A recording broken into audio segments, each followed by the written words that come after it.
Oi, esse é o podcast Qual a Função? Eu sou Isadora, uma psicóloga pensando em voz alta. Aqui eu compartilho reflexões sobre autocuidado, vida adulta e saúde mental, sempre ancorados na psicologia e em práticas baseadas em evidência. Mas agora, bora entender qual a função? Hoje eu queria começar contando uma história que aconteceu comigo esses dias, enquanto eu lia um livro. Aconteceu algo que às vezes acontece quando a gente encontra um texto que atravessa a gente de um jeito profundo, sabe? Aí eu precisei parar, literalmente parar, fechar o livro por alguns minutinhos, dar uma respirada, porque parecia que uma coisa dentro de mim tinha sido nomeada e principalmente validada. Sabe quando alguém consegue descrever com muita precisão um sentimento seu? Como se a pessoa tivesse entrado na sua cabeça, organizado ali, transcrito, e você só fica, meu Deus, sim, é exatamente isso. Foi o que aconteceu comigo quando eu li o prólogo do livro Indomável, da Glennon.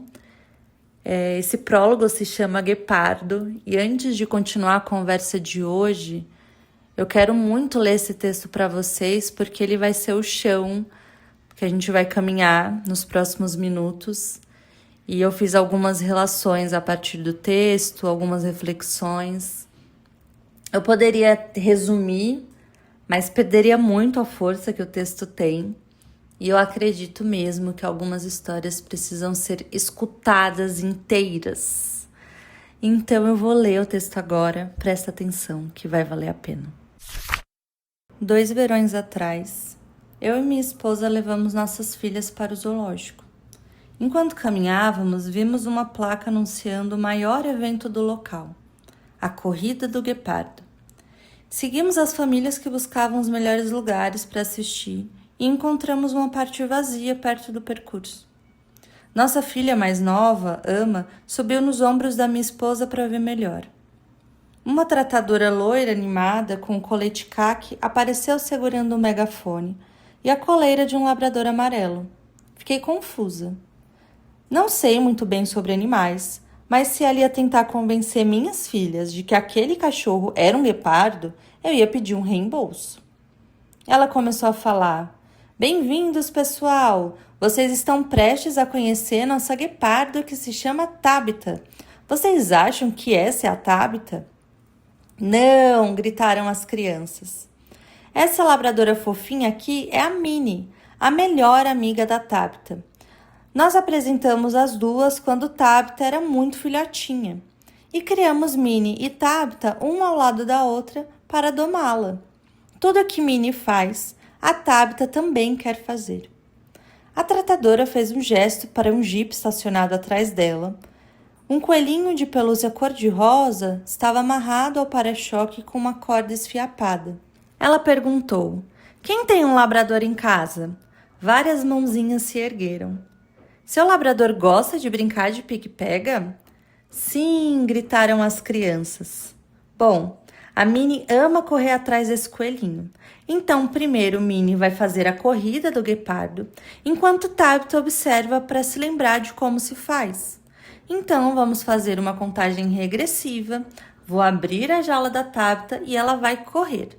No final do percurso, tem um bife delicioso esperando por ela." A tratadora tirou a cobertura da jaula de Tabita e levou Minnie, animada e ofegante, até a linha de partida. Fez um sinal para o jipe, que acelerou.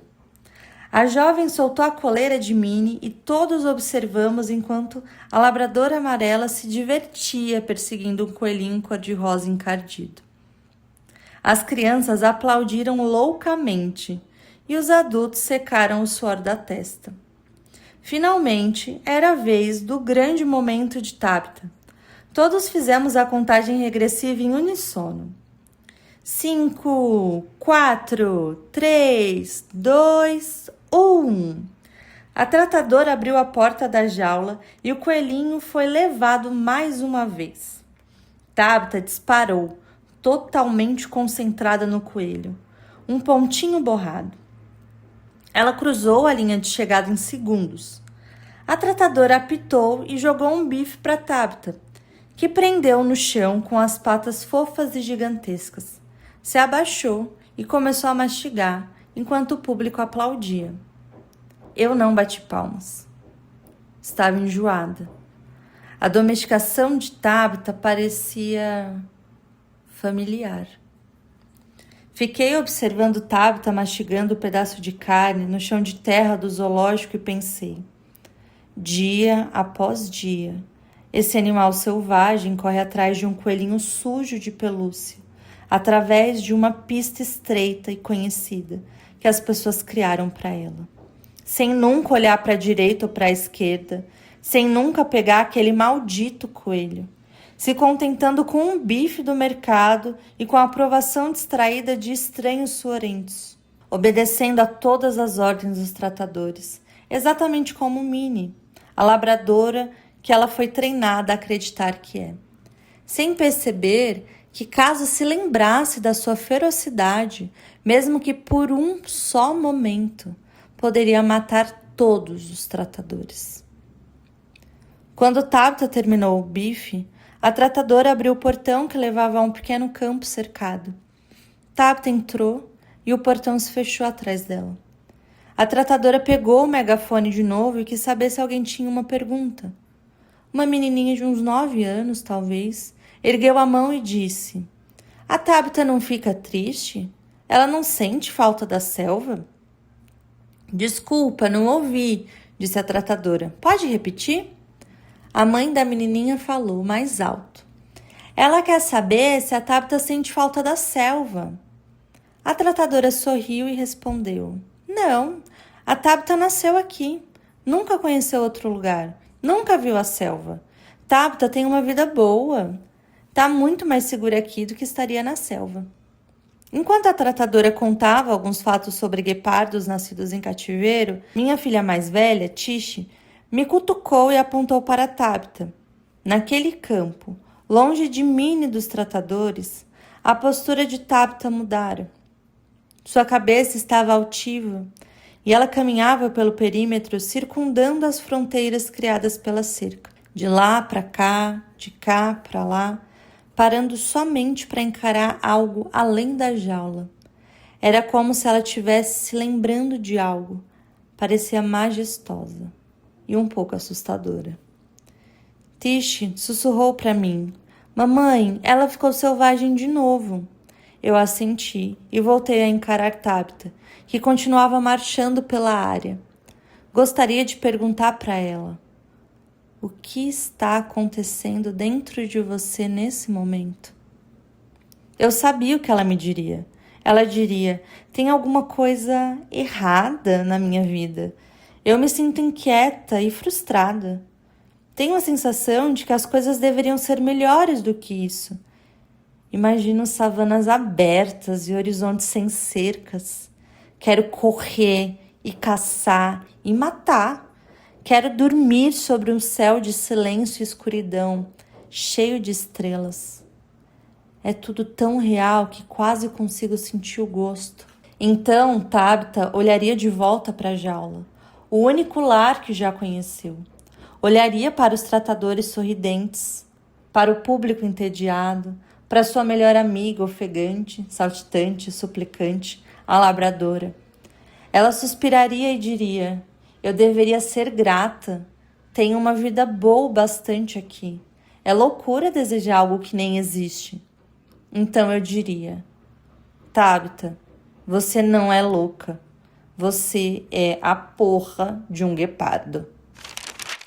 Olha, se você estava realmente escutando a história agora com atenção, talvez você esteja um pouco chocado, meio atônito, talvez com um aperto no peito, ou talvez com aquela energia intensa que às vezes só aparece quando uma coisa faz muito sentido dentro da gente. Quando eu terminei de ler esse texto pela primeira vez, eu fiquei exatamente assim. Porque a imagem que ele cria é muito poderosa.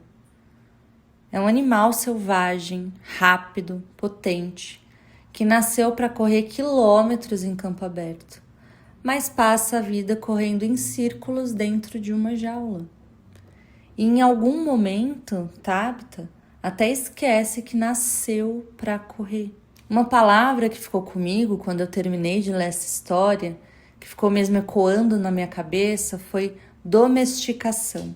Domesticar significa, de forma mais literal, amansar o animal selvagem de modo que possa conviver com o homem.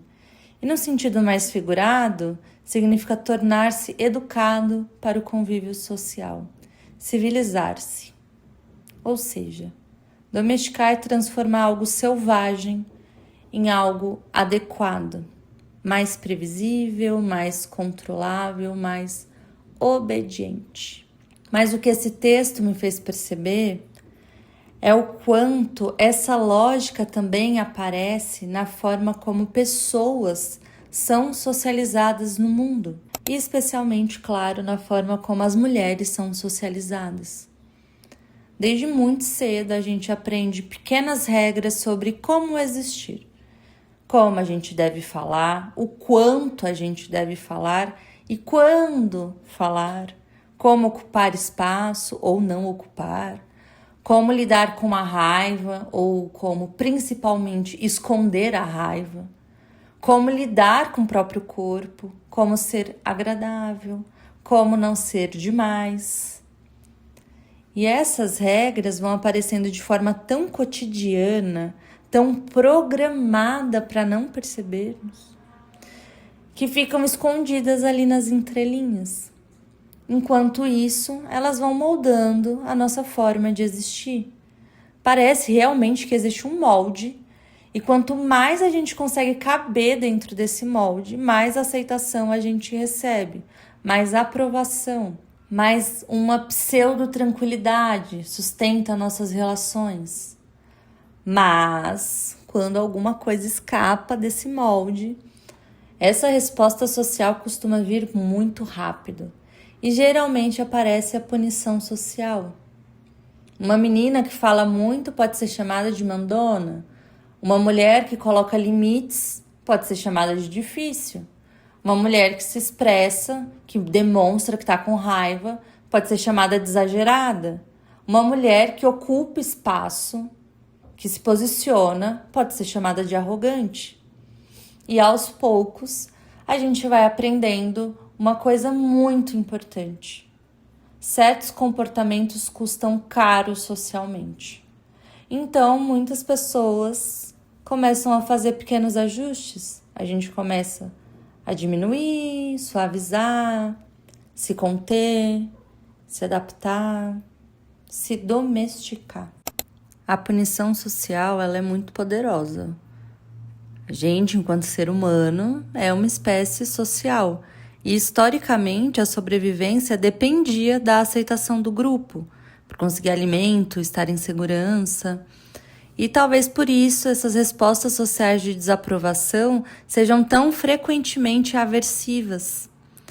As punições sociais, como repreensões através de fala, sinal não verbal, às vezes uma exclusão, ser considerado inadequado pelo outro, ridicularização de forma direta ou indireta, vão gerando efeitos colaterais muito importantes, por exemplo, na eliciação de respostas emocionais. Eu me senti mais ansiosa, senti muito medo, ter uma raiva meio embotada ali. A partir disso, dessas punições sociais, eu posso fugir, me esquivar, de repente começar a mentir para esconder um comportamento, esconder quem eu realmente sou. E é muito importante aqui entender a perversidade que isso tem.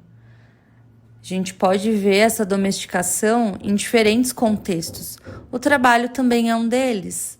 Uma mulher que se posiciona numa reunião pode ser a pessoa difícil. Aquela que vai colocar um limite, vai ser vista, essa daqui não é colaborativa, não contem com ela. Alguém que está questionando um processo é a problemática. Enquanto isso, comportamentos muito semelhantes em homens vão ser lidos como liderança, assertividade, força. Então, aos pouquinhos, muitas mulheres vão aprendendo essa coreografia, sabe? bem específica dentro do trabalho e de outras relações. Falar, mas não falar demais, se posicionar, mas não parecer confrontativa, ser dócil, delicada, trazer ideias, mas sem ameaçar o espaço de ninguém, porque vai que essa pessoa se sente de alguma forma ameaçada. E essa dança constante vai exigindo uma energia mental enorme. Acaba sendo sobre se regular continuamente, ficar regulando a própria existência para continuar sendo aceita naquele ambiente. Na psicologia tem uma forma interessante da gente olhar para isso, especialmente na análise do comportamento. Tem uma discussão importante sobre como ambientes sociais influenciam o comportamento das pessoas. Vou citar aqui o livro clássico Coerção e suas implicações, do Seligman. E nesse livro ele fala algo chamado controle coercitivo. O controle coercitivo acontece quando comportamentos são mantidos, não porque a pessoa realmente quer agir daquela forma, mas porque existem punições, ameaças ou perdas associadas a outro jeito de agir. Ou seja, não é que a pessoa está se comportando de forma livre, como ela deseja. Quando tem essa parte de controle coercitivo, a resposta, o comportamento, a forma que a pessoa vive é uma adaptação à pressão. E quando a gente olha para muitas dinâmicas sociais que as mulheres vão atravessando, outras pessoas também, né? Mas mulheres têm um recorte que a gente pode olhar com mais cuidado. Dá para a gente perceber que certos comportamentos são mantidos justamente por coerção. Não porque são os mais autênticos, mas porque são os mais seguros para se manter naquela comunidade, para se manter existindo ali. E é assim que essa domesticação acontece.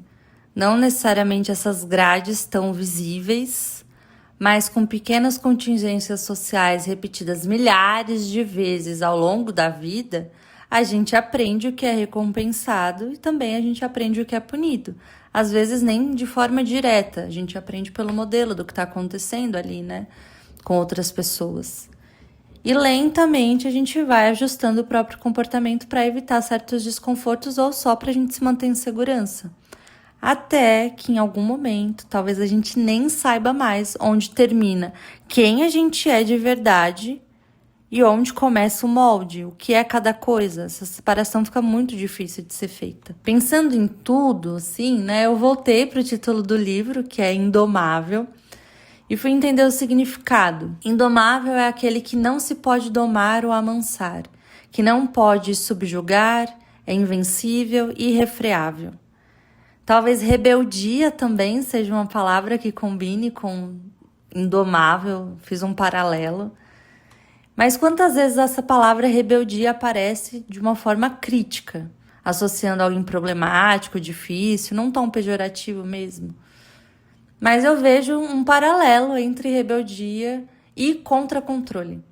Contra-controle também é o conceito da análise do comportamento e a resposta que o indivíduo tem ao controle aversivo, à coerção. A gente pode olhar então para essa parte da rebeldia como um esforço do organismo da pessoa para remover esse controle aversivo. Sem essa faísca, digamos assim, da rebeldia, o indivíduo sucumbe, principalmente a um desamparo aprendido, a uma apatia, a uma desistência. Nesse cenário, a rebeldia é um sinal de que o indivíduo ainda está tentando interagir com o mundo de forma ativa, está respondendo àquilo que está acontecendo. E eu fico aqui me questionando, e se, em alguns momentos, a rebeldia for justamente um sinal de vitalidade, um sinal de que alguma parte nossa ainda não aceitou completamente a domesticação? Pode ser que a rebeldia seja aquela parte que ainda lembra que nasceu para correr. Te convido para a gente voltar à imagem do guepardo correndo em círculos, dentro de um espaço pequeno demais para a potência que ele tinha. E eu fico pensando quantas pessoas ou em quantos momentos a gente fica correndo nesses círculos invisíveis, que tem uma força enorme, pensando que estamos vivendo em sociedade, mas o quanto a gente fica nesses círculos, às vezes na família, num relacionamento, no trabalho, nos outros espaços que a gente ocupa. A pergunta que esse texto deixou para mim e que eu queria compartilhar com vocês também é: em quais lugares da nossa vida a gente sente que a gente está sendo domesticada para caber? Quais partes nossas precisam ser diminuídas, suavizadas, escondidas, maquiadas, para que a gente continue sendo considerada aceitável, para que a relação seja mantida? Talvez a pergunta mais importante é: existe uma parte nossa que ainda se lembra como é correr? Recuperar essa memória não é nada simples, envolve muito desconforto, conflito com a gente, com o resto, mas talvez também seja aí que comece alguma forma de liberdade. Continuar respondendo às coisas que estão acontecendo, continuar mostrando essa parte rebelde, selvagem, indomável, de que a gente está vendo o que está acontecendo. A gente sabe que tem uma grade ali, mesmo que invisível. Olhar para isso, entender a construção disso, responder a isso de forma ativa, se posicionando, colocando: nossa, isso daqui está desconfortável, sempre que for possível. Sempre que for possível. Controlar as situações. Sempre que for possível. Responder. Continuar respondendo.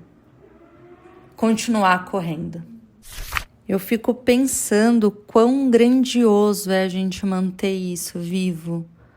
Manter essa rebeldia, esse senso de indomável. Não num lugar animalesco de não vou me comunicar assertivamente com as pessoas, ou sei lá, vou sair batendo em todo mundo. Não é isso. É de fincar o pé no chão, sabe? Eu vou responder, eu continuo existindo, eu entendo quais são essas grades, eu tô entendendo toda essa dinâmica de poder, eu tô entendendo toda essa dinâmica de coerção, o que é possível fazer aqui, o que eu consigo, até onde meu braço alcança, sabe?